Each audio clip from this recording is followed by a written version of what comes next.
everything. So they had to do it. It was inevitable.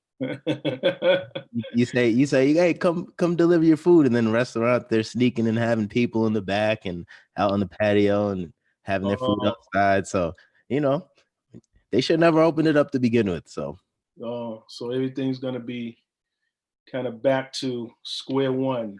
that's And right. are they talking about not having school till beginning of the year? Yeah. But here's the thing: we all know school's not happening this year. So they're just trying to, make sure the parents don't feel some type of way and go crazy. But it's not safe to put the kids back in school yet. Yeah, We're not even able to go out as adults. So how are you gonna put kids back in that close of an environment? yeah. You know? And then now they're saying the custodians and the janitors, they're like, we don't want to go back to that. So, you know, and I feel them. Yeah. So go. Well, it's good to have you with us, and those are some times that we're living in. So it's good to have you with us, and thank you for joining me on BLAW Live from California. And you're on West Coast, I'm on East Coast. And for those of you who are actually coming in on YouTube, and you're coming in via Facebook, and you're coming in via Zoom, I want to welcome you tonight to BLAW Live each and every Tuesday nights, and we'll be going as long as the Lord would tell us to go. And we're actually excited tonight to talk about wellness. And as we're talking about wellness, wellness is also a part of our spiritual lives, and that we have to understand and know that God calls us to really take care of our temples. In fact, Paul says that we have to know ye not that our bodies, our physical being bodies, these physical bodies that we have, they are the temple of the Holy Spirit, that the Spirit of God lives in us. And we are supposed to take care of our physical bodies. And so as we're getting into tonight, and we're talking about physical fitness, we're going to kind of move forward, and we're going to be talking about some things. So we're going to be chatting it up. And as people are getting in, I think they're going to be coming in a few moments. We're going to be starting up. So I was told to give it a few more minutes, and we're going to start in. And we're going to be talking with Mark Ward tonight. And good to have him with us. And we're going to introduce you as soon as more people are going to come on. So for those of you that are on already, share with somebody. For those who are watching, tell somebody that BLAW Live is on, and we're going to be talking about wellness.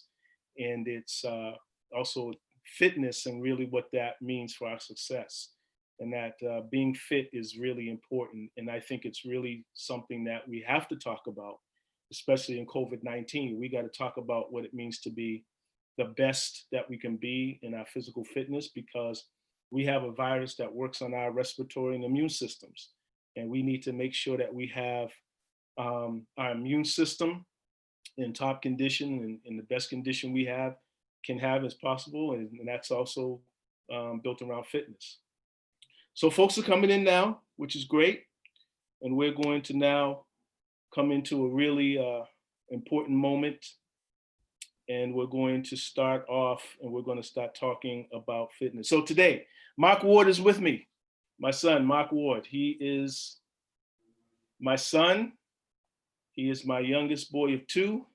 And it's so good to have him with us. And it's so good to have him be a part of this broadcast tonight. So as you're coming in, I think I see folks coming in, and that's good.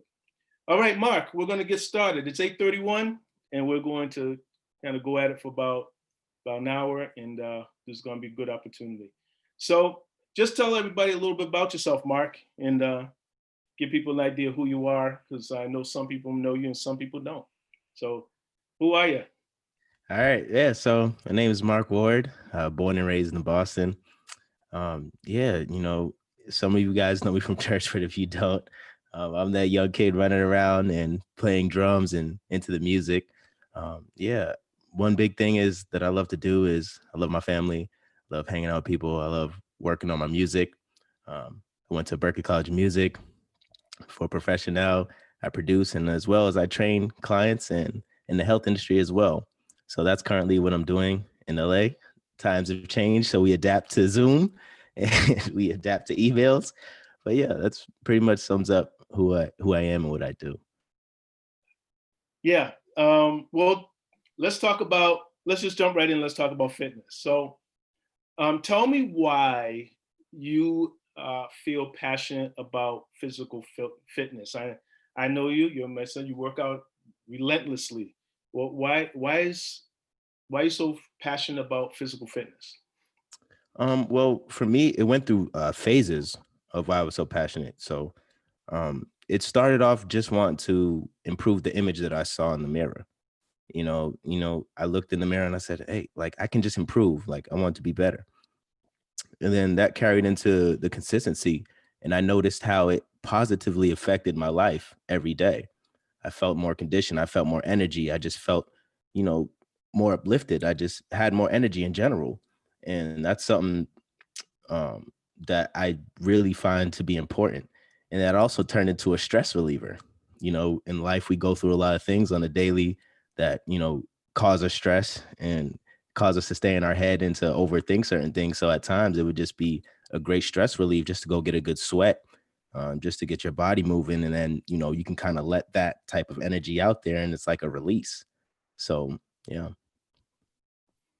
Yeah, and so I know, you know, raising you as a child. Uh, when it comes to being a youth, um, who was borderline, when raising you or borderline, and we took you to the doctor, and they looked at your weight and they said, you know what, if he keeps growing the way he's growing, he's going to be borderline. He's borderline obese. And I I was remember on that the time. obese chart. Yeah, you were kind of on the chart of obesity. And what advice can you give parents, and kind of talk about how you felt when we told you that you're too heavy for the size that you are? What went through your mind when we started talking about that? Honestly, a lot of things like shame, um, just a lot of different emotions, like when it comes to your personal image that we think about daily. Instead of positive reinforcement, sometimes it's, the negative things that pull us down. So I was like, my older brother, he was always naturally in shape. He always had a an athletic build. So even looking at him, it was almost like unfair. I'm like, I felt like I was being punished. I'm like, Dad, I can't eat all the things that I like to eat. And y'all was saying nothing to him, but it's like at the end of the day, it was for my health. And that was something that I had to deal with. And then that turned into, okay, like it gets to a certain point when people say to you things that you may not like to hear about yourself. You have to shift that energy to say, you know what? Okay, now I got to change. It's not so much of people making fun of you or picking on you. Sometimes you just need to change. You need to hear the things that you don't want to hear. And that was something that lit a fire in me to be like, all right, cool, I'm gonna lose the weight. And at first it started off like, okay, I'm gonna lose the weight and then I can go back to doing what I do. But it then just turned into liking the way I felt and liking the way I looked. And then that went into freshman year playing sports, losing that weight fast and just never put it back on. And could you talk to parents who are very concerned about their children's health as it relates to what's happening with young people now? We're seeing a number of things where now that we're in COVID-19, everybody seems to probably, in some way or another, because of the lack of gyms being open and being able to have activity outside, that we've slowed down a lot, and probably that has resulted in weight gain. But talk to parents, and what does that look like to help your child as it relates to being physically fit? Right. So, I mean, first and foremost, I don't have kids, so I don't want to tell people how to parent their kids. But from being a child, what you guys did really worked in the sense of encouragement and also just put me in a position to feel like that health choice and that lifestyle was something that was necessary in making the change together. A lot of like removing some of those temptatious snacks and those, treats that, we like to run to, our comfort foods, removing those from the house and just creating an environment. So to those parents, you got to create an environment that's going to allow your kid to eat healthy, more healthy, and be around those things so they're not going to grab the cookies. They know what they can snack on that's healthy, and they'll begin to like it. It's going to be a hard change, but you have to start somewhere. Maybe start with not having dessert every meal. Maybe start by cutting back on the soda. So it's about slowly, taking those kind of things away to get them geared towards eating healthy on the daily. Yeah. Yeah. So it is a parental, in somewhat a parental guidance. In Absolutely. other words, you can't force, when we were small, it's like, our parents made our food, and it was kind of like, okay, well, this is what you're going to eat. We were kind of told to eat what was put before us, but I know there's a lot of different choices of foods now, a lot of different choices of what we can do now, and that also is very difficult to have, to give your children and give people that kind of encouragement to go in a direction when they have so many other choices that they can go in, and other different directions they can go in. So yeah, I think looking back, that was a very important decision that we made as a family, but also you had to participate in making the decision to eat healthy and to make some decisions. So when it comes to faith and fitness, right?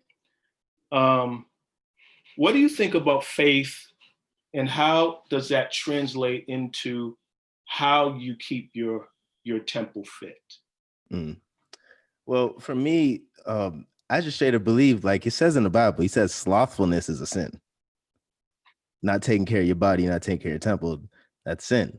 So for me, starting on that basic level, I say, how can I improve myself on the daily? That's eating better, that's exercising. And it's for me. It's that selfish personal time that's building me up. So in a faith standpoint, that's like me letting God know that I'm preparing myself for all the things that he has me to do. Because if I'm not healthy, I can't perform at the level that he wants me to do. I can't go to places I want to do, because if I'm having health problems, self-inflicted health problems, most of the times when it comes to eating and exercise, it's self-inflicted problems. And if we have just changed those, that also allows God to say, hey, you're ready and you can handle what I need you to do. Because if you're at home sick because of these certain health issues, then how can you go out and perform what God needs you to do? Yeah, and I think you're right, and I also believe that your health is a gift. Um, Absolutely. being a pastor, I see so many people who don't have that blessing that we are experiencing when it comes to our health. And health is a gift, and if you have a gift, I think you should cherish your gift Right. as long and as much as it's given to you, to appreciate it. Um, so when it comes to your faith and when it comes to your health, you're able to make that connection pretty well. Absolutely. Because, I just feel like it's something that even draws me closer to him. My mind's clearer. I have less worries, when I'm able to get that in and keep my body right and keep my temper right. And I'm able to even think clearer, so I just feel like that connection draws me closer to him, protecting my temple and taking care of my body. Now, what's your regimen? And I know that everybody has um, ways and means by which they try to keep in shape, and I'm certainly not a like yourself, young young as you are, and I certainly would not ever take on a regimen of fitness like you are doing, but I do have a regimen. Right. So tell us what your regiment might your regiment looks like, and maybe what does a regiment look like for somebody who's my age? Okay, so yeah, you bring up a great point, because this is a common thing that is misunderstood in the fitness industry, is that, okay, if you're working out and you're using weights, you're going to get big. It's like, I'm glad you think it's that easy to just pick up weights and just build muscle and get huge. That's not how it works. And you have to decide on what you're trying to obtain and achieve in fitness, and that will direct you to the program that you need. So if you're saying, hey, I want to build more muscle here, I want to lose fat here, I want to tone here, that's where your plan begins. So for somebody like me, it's like, I like being conditioned. I want to be able to run, bike, swim miles at a time, and then be able to go lift, power lift, and also do conditioning work for my muscles, so I look and I can perform as a hybrid athlete, a high performance hybrid athlete. So for me, what a routine looks like is I have to get up early.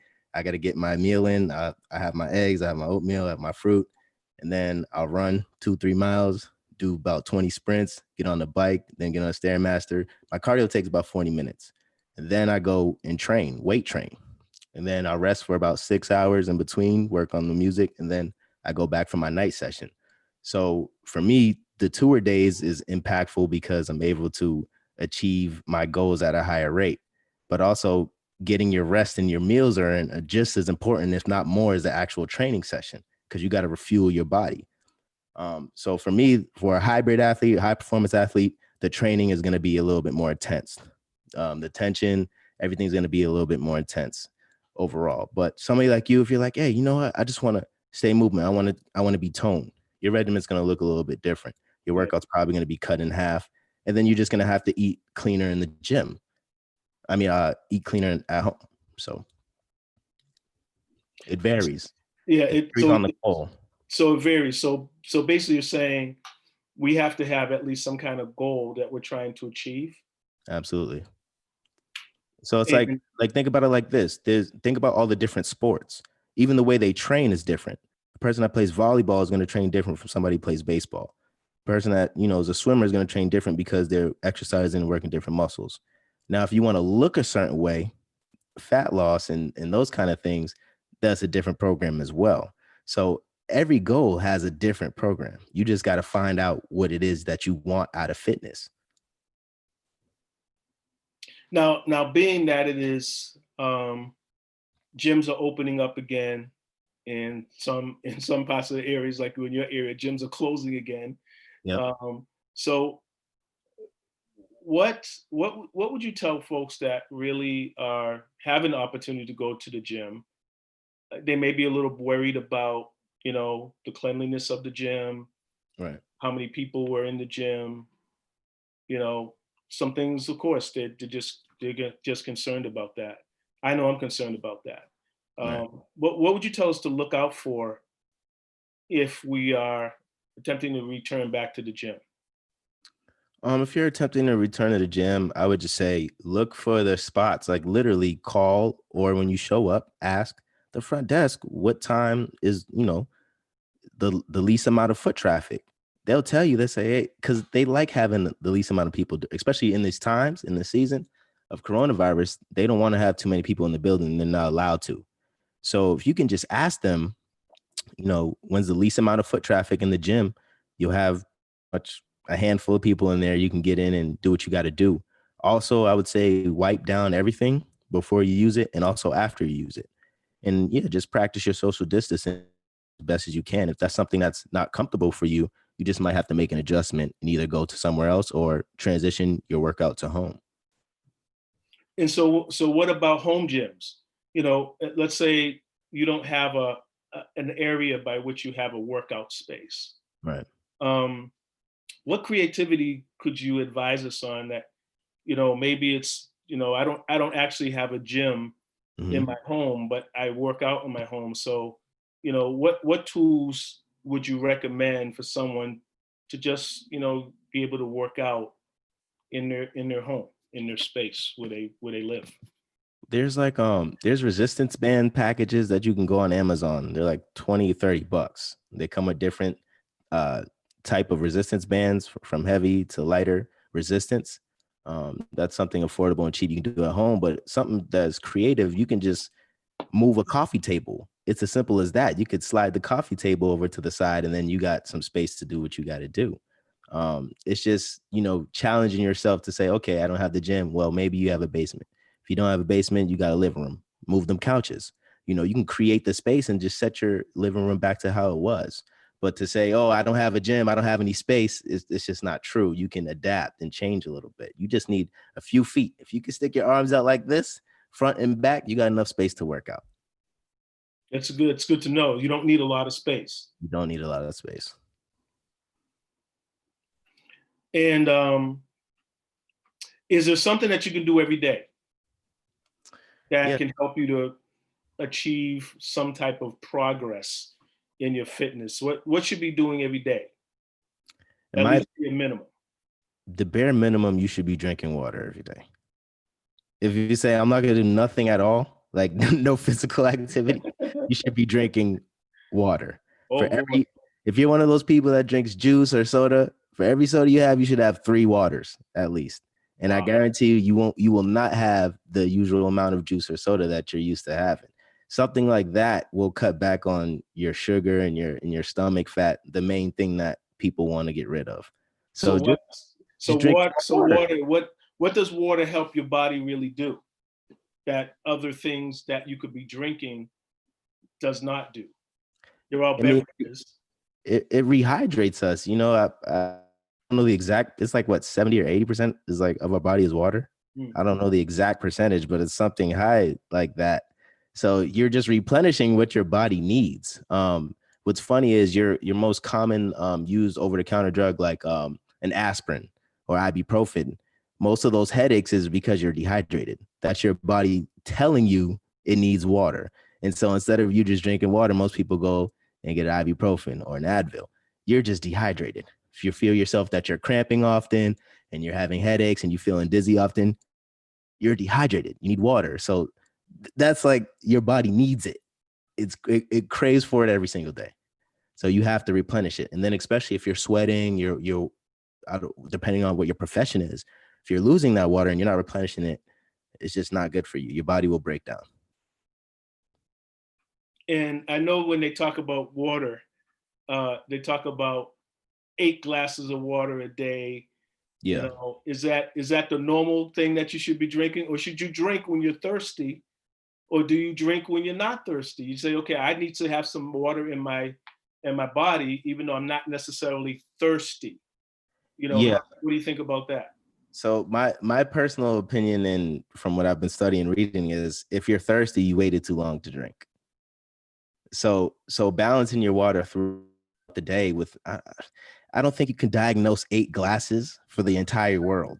That's inaccurate. You have your body mass ratio is different for everybody. So to say 8 glasses, that might not be enough, or that might be too much for somebody. So I would say an easy way to check your hydration level is obviously if you're having headaches often, but the a easy way to check it is your urine.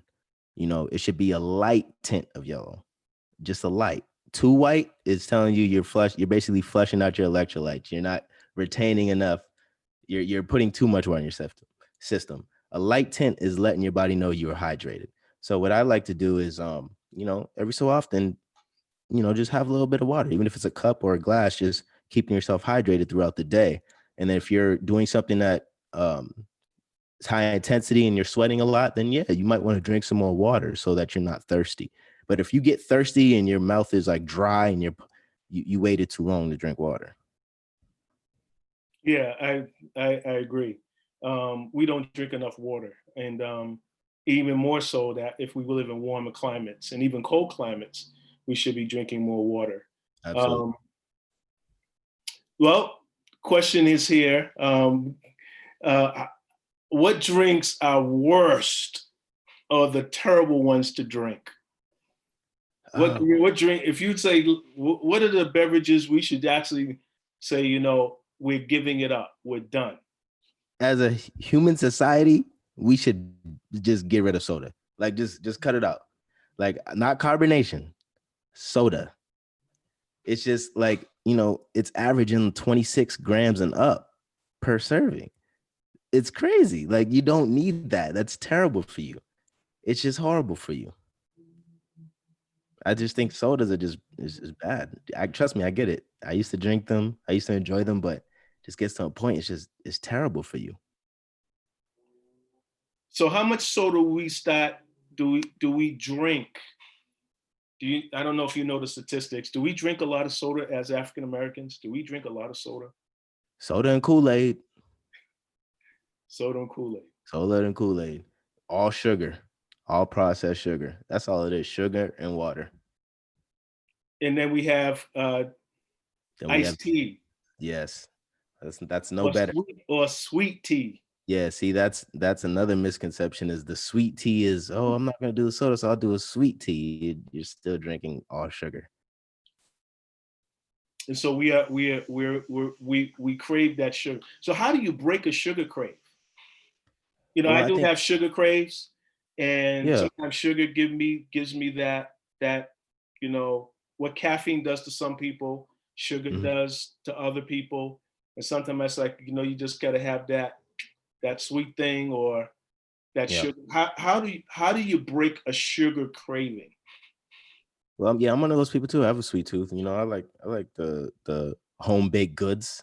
You know, I'm a pie, cake, cookie kind of guy. But at the end of the day, the way you gotta break it is by breaking any habit. You know, some people can just go cold turkey, but for the average person, for what works, I believe, is just by treating yourself and slowly cutting back.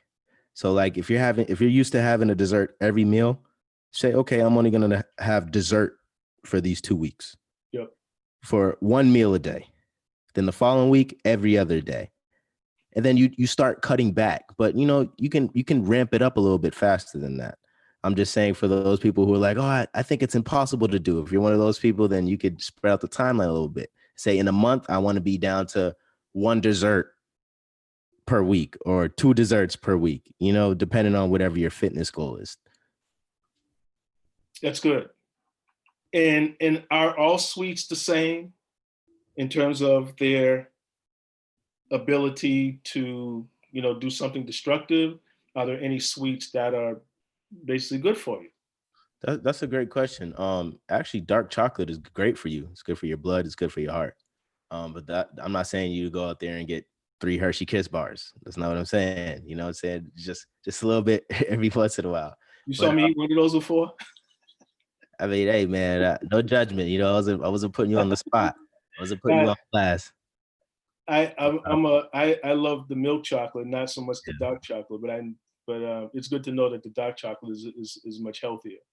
Yes. Um, we got some folks on here. They're just kind of throwing the questions out there, and then Also, we can I talk want to about I want to add on to that last part too, though. Is yeah. is think about it as a difference like this. For me, so say it's like it's the weekend or it's Friday or it's Sunday, and I'm like, you know what? I want some fresh cookies. Instead of me going to the store to get Oreos or Chips Ahoy, I'm gonna go to Whole Foods and get one of those freshly baked chocolate chips, one that they make.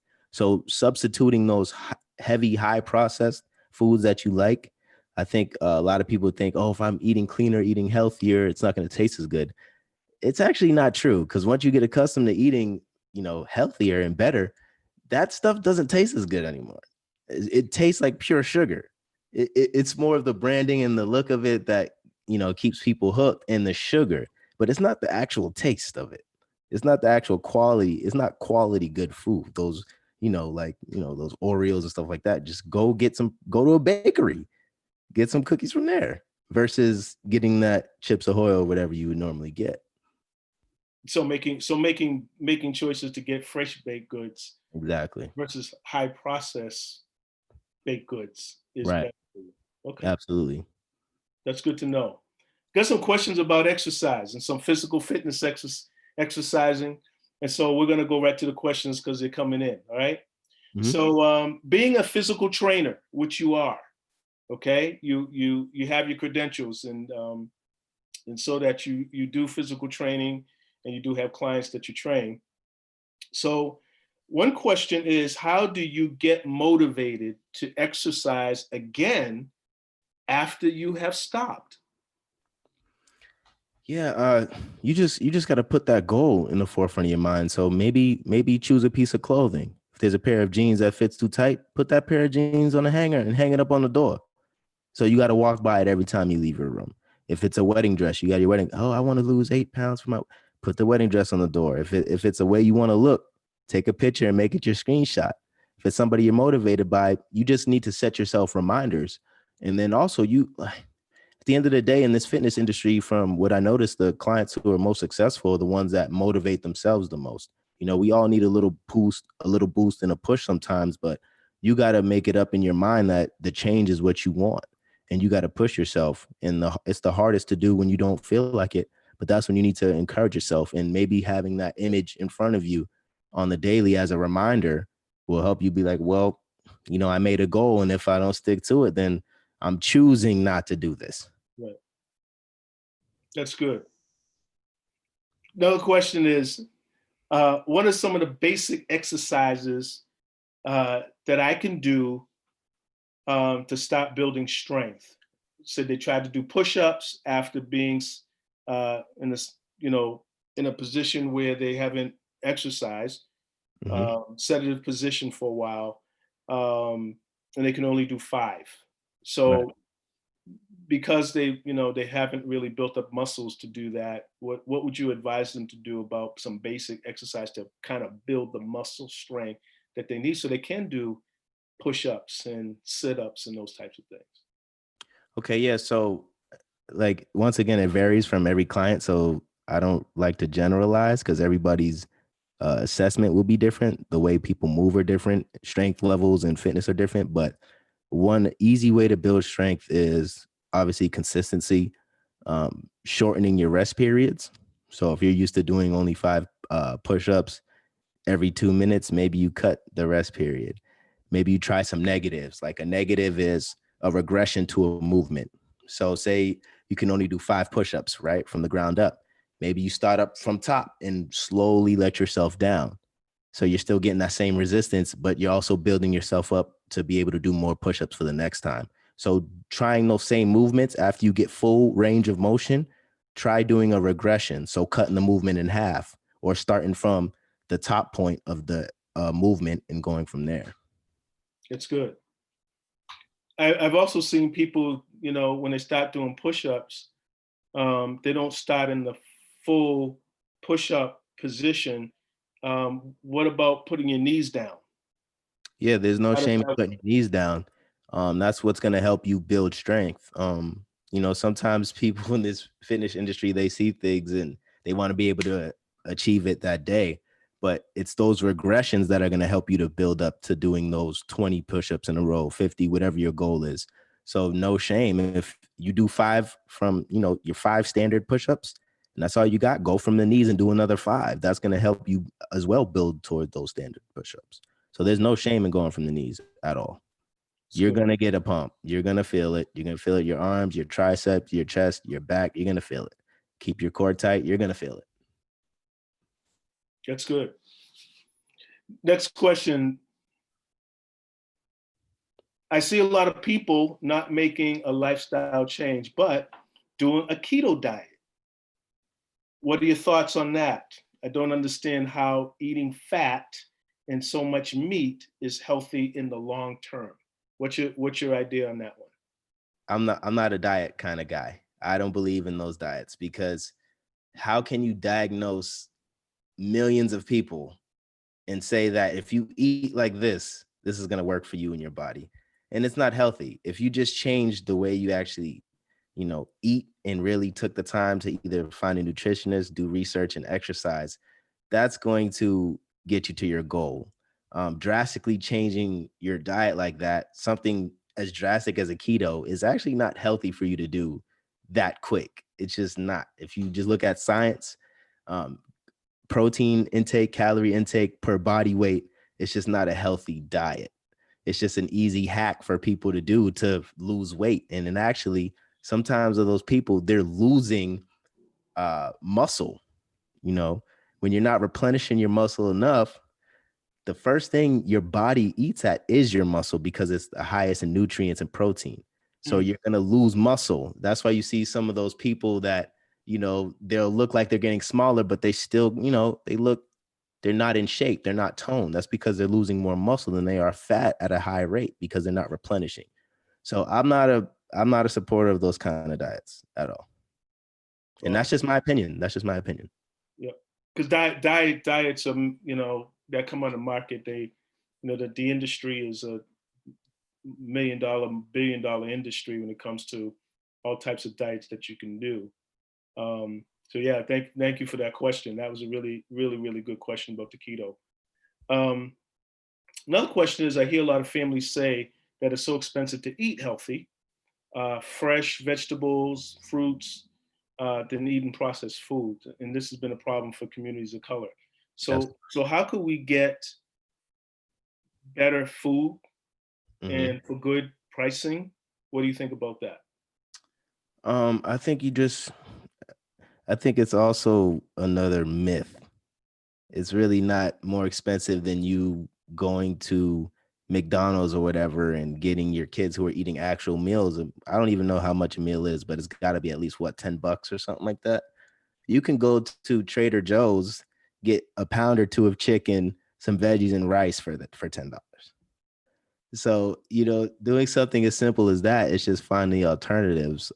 Instead of going to buy that bag of chips that may be $2 or $3, the blueberries and strawberries is $2 and $3. So it's just substituting. It's really not more expensive. I feel like you go to, like, I like to go to Whole Foods. The meat and stuff is a little more expensive, but it's just quality. And why not pay that extra money? You're putting it in your body. We're quick to do all the other things, like we eat out, we drink, we do other stuff, right? But when it comes to putting the right fuel in our bodies, we're like, oh, that's too expensive. It's not. It's just not true. That's good. Here's another question. What suggestions would you give for those like myself who struggle with chronic pain, who want to become fit, but they struggle with limited types of activities that they can do? So they do struggle and they have some pain. So how do they get exercise and really, you know, stay fit, even though they do have some pain? That's a great question. And once again, I don't know the extent of the chronic pain and what's going on. So I don't diagnose people. I'm not a doctor, but at the same time, knowing what the actual pain is caused and where it's caused, you can find movements that you can still use to effectively reach your fitness goal. Certain movements may be off limits, and that's okay. You just got to make adjustments. Somebody like that, I'd highly recommend hiring a trainer that's going to work with you, that's going to go to your injuries, and also talk with your and consult with your doctor. They're going to tell you certain movements and things to stay away from, and that will allow your trainer to make adjustments as well to your program. It's But good. it is possible. It is possible. It's good.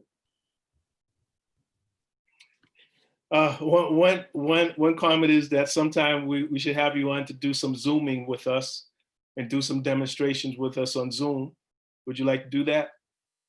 Absolutely. But Jesus said, pay your taxes. So my Venmo will be pinned up on the thing. Amen. Oh wait, we'll get you in there. But yeah, that would be great. That would be great. Um, let's see. Uh, how important is it for you to be both physically and spiritually fit? I really think they go hand in hand. Kind of like what we talked about earlier. Completing your assignment as a Christian, getting out in the world and spreading the good news. Your body and your mind have to be right. And I feel like the fitness and the health and the working out, that's what it is. There's a certain amount of clarity and peace that I get from just working out. Some of the things that I normally would stress or worry about, if I can just get it out, I could just work out. I just feel better. I'm able to release and my mind is clear. It helps remove some of the clutter, and then that gives room for God to speak. That is true. Especially as you're working out, if you're working in treadmills, you can listen to the word, or you can listen to music that inspires you. Absolutely. For me, if I'm on treadmill, if I'm doing my spin bike, you know, I can listen to music, but also I can listen to the word. I can listen to people speak and talk. Sometimes people, I got to have music. I can do either way. Yeah. It is a way to kind of clear your head and just kind of focus in on either some music or what's being said, and that's also a time when you can really be inspired spiritually as well as you know getting fit. Yeah. I'll give you an example too. When I first moved out to LA, there was this audition and I didn't get the gig or anything, but what I did get was a relationship out of it. The guy that was running and put together the whole show, basically what happened, the line was so long, we were waiting out in line for like 2 hours. And it got to the point where people were like, yo, my legs are hurting. I can no longer stand. So many people left. And I happened to be there and I'm like, oh, I ain't tired. I'm good. I'm ready to go. So just having that edge in your health, having that endurance, having that conditioning is going to set you ahead of the pack. You're absolutely right. You're absolutely right. There's all kinds of different situations where you can get into that. Either you have to stand longer than you anticipated standing, or you're in a position where you're sitting for longer than you thought you'd be sitting, because sitting is also, conditioning also impacts your sitting. And Ooh, if you ever had, you'll get there. But I'm at that point now. If I'm sitting really too long, I get this really bad stiffness. But I don't get it if I exercise. And right. the longer I keep from exercise, the stiffer it seems like I get. So even as you're sitting at your desk and you're doing your work, I notice that exercise plays a role in how long I can sit, and how long and what I will actually be able to do, and how I walk and my posture Yeah. as I get up from sitting. And how you That's really recover as cool. well. Absolutely. Question is, where does fasting come into physical fitness? Does fasting play a role at all in physical fitness? Absolutely. I used to do, and I still incorporate it at times, intermediate fasting. I'll cut off either a 6 hour block or a 12 hour block, do fasted workouts. So there are benefits to it. And I think it is included in it. I don't think that you should be fasting regularly, like every day. You should do it in cycles. It's kind of like what we do spiritual wise. We don't Daniel fast every month, so same with the health and the working out. It can definitely be incorporated and it's definitely beneficial. And can you talk along the lines of fasting's effect on the body? Um, we know fasting affects us spiritually because we're able to quiet our flesh down and Mhm. hear clearer from the Spirit of God. But how does that translate into what is happening to your body when you're not eating? Okay, so when you're not eating, your body starts grabbing sort because it needs energy. So it starts picking from the highest energy source. If you've been eating clean, hopefully it's going to eat more at your fat. So somebody, if you were to fast before your workout, what some athletes like to do is they don't like to eat before the workout because they feel like, mentally they're going to have to push a little harder. And also their body is going to be fighting and working harder during that session, which is true. And there's a big split in this division of fasting. Some athletes will say, and some coaches and fitness guys will say, oh, it's terrible because you need the energy. And some will say, oh, well, it's great to help you burn some fat at a rapid pace. I think it's a balance. It will help you burn fat, but it's not an overall healthy thing to do all the time.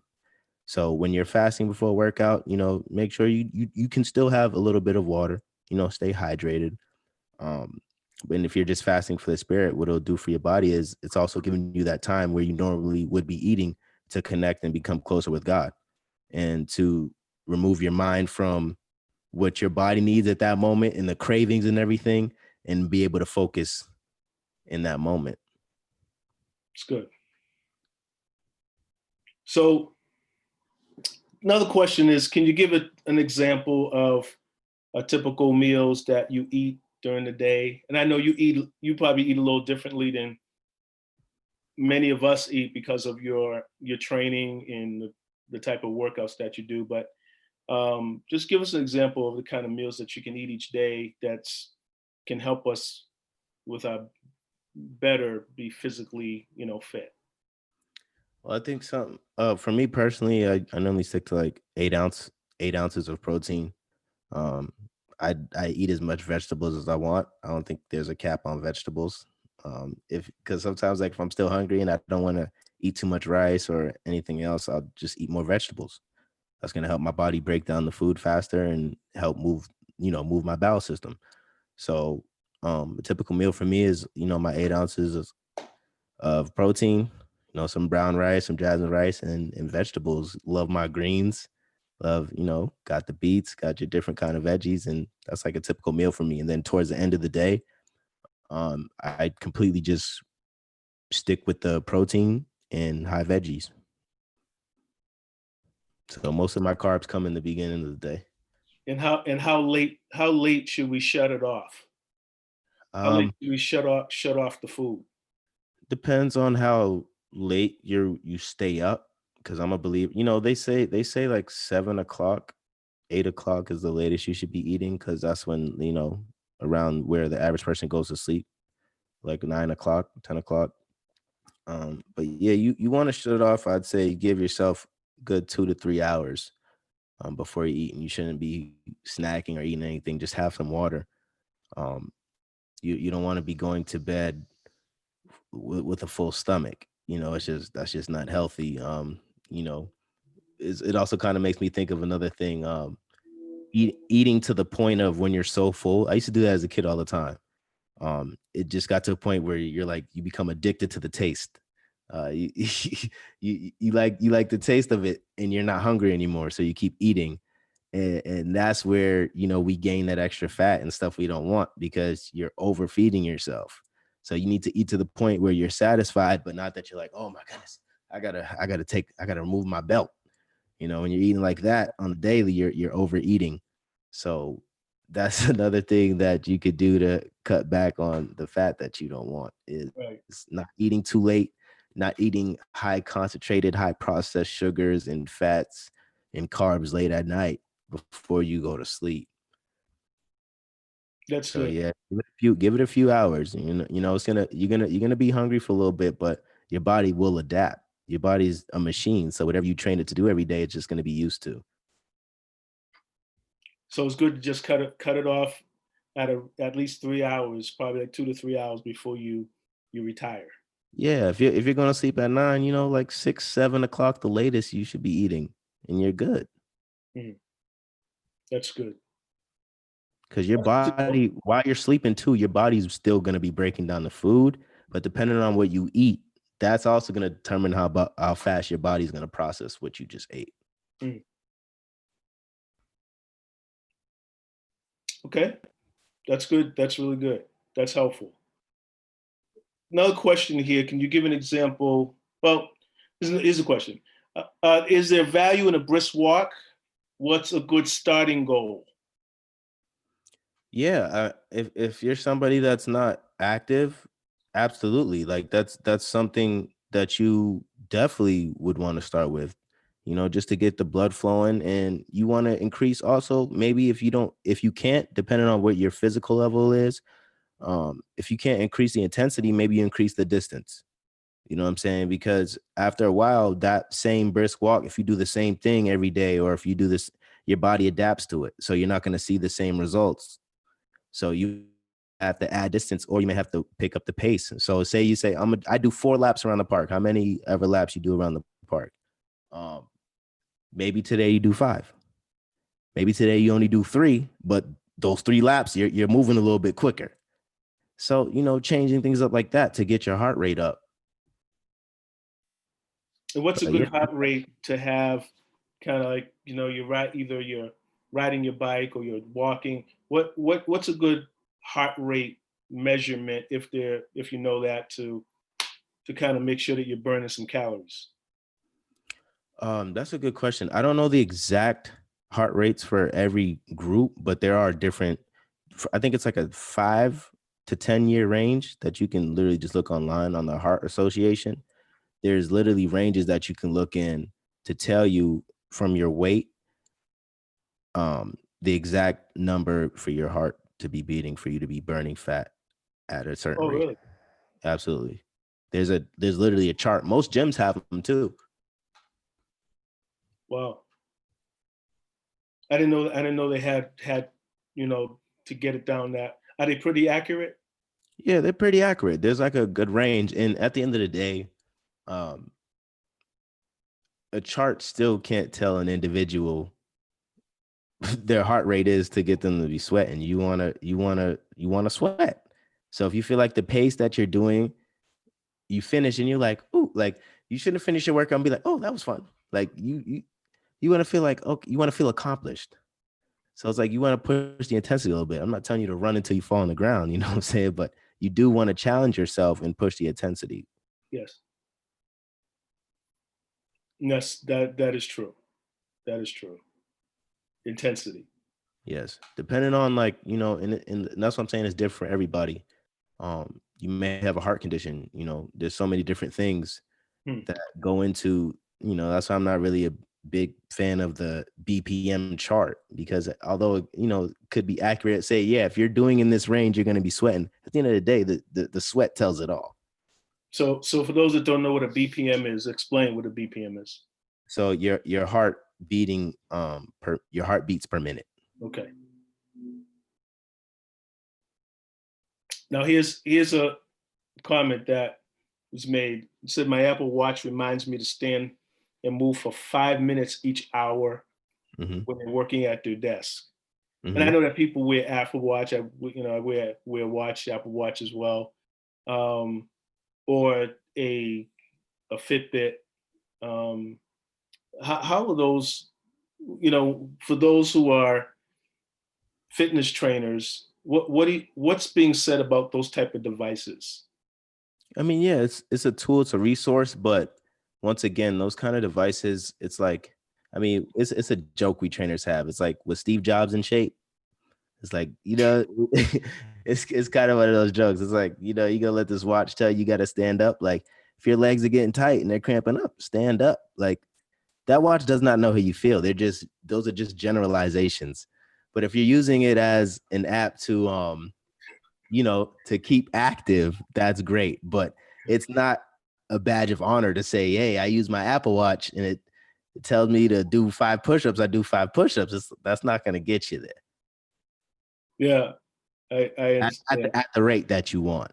Right. So it's like, yeah, you don't rely on the Apple Watch. Use it as a resource and as a tool. But the Apple Watch is not your trainer. Yeah, sometimes my Apple Watch will go off and it'll say breathe. Maybe I haven't been doing that all day, and it says breathe. Yeah. It says breathe. It And says when you think about it, that thing's, when it's telling you you're too late. You need to stand up. You too late. You've been sitting way too long. You late. yeah, I reason I bring it up because we have a lot of instruments right now, a lot of tools to help us to be healthy. And are we becoming more healthy, or No. thinking that we're being more healthy because we have these tools? A lot of them, I believe a lot of it is, it's just like, it's an industry. So they got to stay current with the times. But a lot of it is gimmicks. Like, look at the stone drawings, right? You see the stone dudes, they was cut. They had muscle. Like, they went from stick figures and then they went to the statues and they were cut. They didn't have all these crazy gyms. What were they doing? They walked everywhere. They ate clean. They killed and cooked their own food. That's why they look that good. They didn't have no gym and weights. It's like, you don't need all these things. It's almost like it creates sometimes a psychological block as well. You have all these tools and all these resources that you're using and you feel like you're being more healthy. Just Right, get out there and get it done. right. I Wow. literally, I don't use any of those things. I look at them sometimes just because clients ask and they say, what do you think about this? And I tell them straight up, yeah, what I think is your session is at 4:00. Let's get it. Yeah, I agree. I agree. We have a lot. We have a lot of tools, A and lot of are things. we out? Is it making us better? I think the jury's. I think the jury's kind of out. Um, There's a lot of next question. information. I'm sorry. There's a lot of information, so it's even harder to filter through. Like, the more and more like stuff they add, instead of just saying, okay, these are some things that you can do to boost your immune system, to boost your look, your physique. There's all these different diets, all these different tools, all these. It's like, yo, man, just get an assessment and get to work. That's good. Get to work. Just a question. Then we're going to get into talk about some resources. Okay. Mm-hmm. Um, so, what would you say to your age group, your particular age group, who don't believe they need to exercise because they're young? I'd say, something simple is rewind 10 years back. We used to be able to run and fall. Like, 10 years ago, I was 19 years old. So I could run around for hours, fall down, get right back up like it's nothing. The longer you're living, the more you're moving. If you're not, training your body and your mind to function on the daily, you're deteriorating. Wow. So even though you feel like you're young and you got the movement now, you eating and keeping those same habits that you have 10 years from now is you're not going to recover as fast. Your body's not going to break down the food as fast. Your metabolism may not be as good as homeboy that eats all those burgers and fries all the time. He might be able to get away with that, and he might even hide his fat better than you. So to carry those unhealthy habits and say it's because I'm young and I'm fine now. Fast forward a few years, it's not going to be that same story. You might have sicknesses and things going on because you just didn't want to change your lifestyle right now. While it's easier to do, it only gets harder to change when you get older, It especially certainly eating. does. Especially eating, it only gets harder. That's why it's like I know, like I take pride in being like, okay, the older I get, I'm building these habits because I want to pass them on to my kids, and I also I want to be that young old dude. I'm be like, who's this 6-year-old man running? So to get there, it's like I take this time now extremely seriously. And that's why I'm so passionate and active every day, 6 days a week, sometimes twice a day. That's good. To invest in your own, you got to invest in it over a long time. Has to be a habit, part of your life. I got to live in it. That's good. Okay, last question and then resources. What would you say to people who eat 1 to 2 meals a day and still remain full? Is that healthy? Or should they even eat if they're not really hungry? Um, that's a great question. Once again, I think that's goal based. Um, Depending on what you're trying to do health wise, but 2 meals a day, do I consider healthy? No.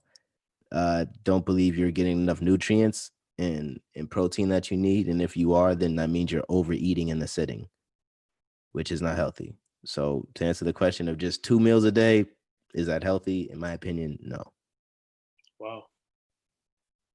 So it's better You're to just eat not small meals. It's better to eat small meals. getting you're really supposed like if you're building muscle. So once again, it's all goal based. So if you want to be building muscle, you need to be eating every 3 to 4 hours. And I know that's very hard to do, which is where the meal prepping and stuff comes in. But if you could spread it out, start with 3 meals a day. You don't have to jump from 2 to 4 meals or 2 to 6 meals a day.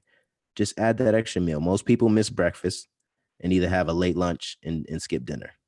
You know, so if that's one of you, maybe start off something small in the breakfast in the morning time. If you can't eat a big breakfast, which I get, eat something. Start something small, and then you'll build up gradually. But yeah, you definitely want to give yourself the fuel to function during the day. Yeah. Yeah, I think that's important that you kind of know what your physical needs are, and that you feed yourself accordingly. Right. Um, Especially if you find yourself snacking a lot, that means you're probably not getting enough food at a mealtime, and that you need to kind of think about how you can do better on the eating a meal rather than doing all these intermittent snacks all the time Right. too. That's the thing. And some people they snack a lot and they think that, oh, I'm snacking because I don't want to. But it's actually more beneficial if you would eat. You wouldn't be so inclined to snack. And then when you do snack, you would have like some fruit and some nuts, and you would get that fuel that you needed. And not be running to the chips or the cookies or whatever your little vice is. That's normally when it happens in those times. As you're hungry, yeah, you get a little snack and you're like, oh, well, I'll eat a little snack. And then you just normally when people snack, it's not on one thing. It's a little this, a little this, a little this, a little this. Just eat a meal. Just eat a meal. Good. That's really good. You need that fuel. You need that fuel. Yes, you do. All right, let's talk about resources before we end up. Okay, so we got a few minutes left. What resources, as it relates to from our exercise, maybe some websites, maybe some books, materials, or talking to you? How can we even talk to you about giving us some pointers and some direction on where we can get fitness, our bodies fit? What would you say? Run some down. Yeah. So first and foremost, if you're looking for results it's just like anything else, right? If you know this is a field or something that you don't feel strong in, then seek help. It's just like, we go to church, we want to get closer to God, we need a shepherd, we got a pastor. We feeling sick, we go to the hospital, we need a doctor. Same thing with the training. You want to reach a goal, speak to a trainer. Find a trainer, find somebody that's going to keep you accountable, somebody that's going to put you through a program, somebody's going to put you through a routine. Yeah, so like myself, if you'd like to, I feel like everybody on here knows who I am. And if you do not, it's Mark Ward. You can email me at mastermarkmusic@gmail for training sessions and also consultation. But another easy tool online is, I believe it's called Fitness Blender. It is super easy. They do like these home workouts. It's a couple, and they show these different exercises that you can do, functional movement stuff. It's like they're like a great intro to working out. Like, so they'll show you functional body weight movements that will, help give you confidence to try those different kind of movements in a safe and effective manner. If you're more on the extreme side, like the heavy lifting, all that craziness, T Nation is probably my favorite site, T Nation, because they do all these like sports um, blogs and stuff like that. So that's another good resource. In terms of food, I got one right here. I'm on the site probably like every day. It's called A Couple Cooks and Budget Bites. Those are like two sites that they do like these food blogs. And so it's cool because they show you like different ways that you could um, make affordable, good meals at home, healthy meals at home. So I like checking those blogs too, just to get new ideas. And then you can't be afraid to try stuff. Like, I'm not a cook, but by all means, I've made some pretty delicious meals by just going online and experimenting. It's just like anything else. You don't enter the field as an expert.